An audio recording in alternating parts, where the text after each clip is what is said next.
Chers amis de la classe primaire, bonsoir, bonjour. Aujourd'hui est samedi, nous avons une nouvelle leçon. C'est la leçon 7 et a pour titre le zoo flottant. Quel est le titre de la leçon? Le zoo flottant. Le verset à mémoriser se trouve dans le livre de Philippiens, Philippiens 1er, verset 27. Luttez ensemble et d'un même cœur pour garder la foi. N'oubliez pas que les leçons ont toujours un message. Le message se trouve en haut de la page. Les membres de la famille de Dieu travaillent ensemble. Chers amis, c'est la suite de la leçon 6.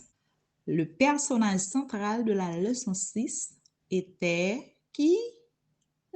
Bravo, le personnage central de la leçon 6 était Noé. Chers amis, est-ce que vous avez l'habitude d'aller visiter des zoos? Avez-vous déjà vu comment on donne de la nourriture aux animaux ou comment on nettoie leur cage? Noé et sa famille, chers amis, avaient beaucoup de travail à faire sur leur zoo flottant, le grand bateau lorsqu'ils avaient construit. N'oubliez pas que j'avais dit que Noé a passé 120 ans de dur labeur, 120 ans à travailler dans la construction de l'arche. N'oubliez pas que pendant ces 120 ans, Noé prêchait l'évangile aussi. L'arche était terminée. Pourtant, il y avait beaucoup de travaux à faire. Lorsque Dieu avait dit à Noé de construire une arche, il lui avait dit pourquoi.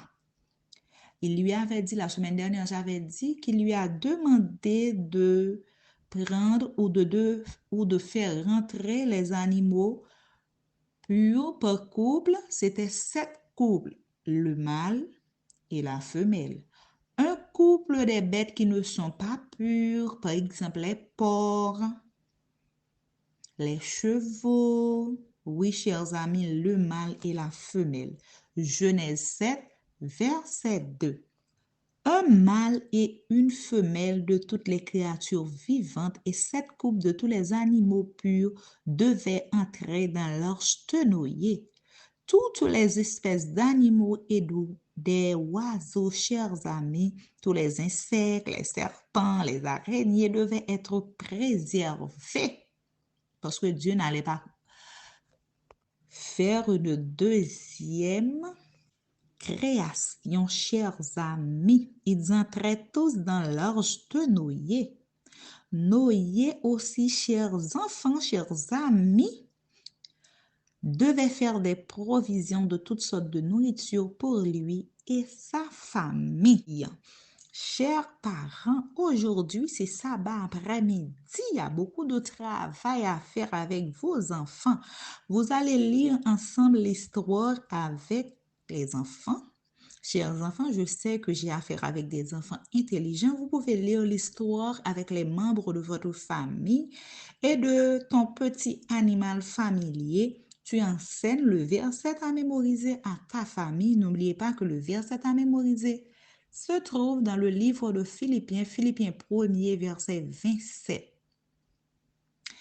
La semaine dernière, dans la leçon 6, on avait demandé de construire l'arche. Chers amis, vous avez votre arche. Vous allez placer l'arche que vous avez faite à l'école du sabbat bien en vue afin qu'elle te rappelle de trouver des moyens de travailler avec les autres. On avait demandé de trouver un moyen de travailler avec les autres amis, chers amis.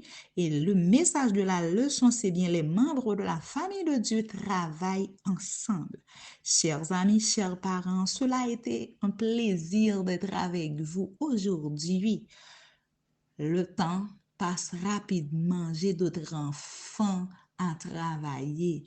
Je vous laisse, mais n'oubliez jamais que Jésus vous aime et que moi aussi, je vous aime tous. Je vous donne rendez-vous à demain dimanche pour la suite de la leçon 7. À bientôt!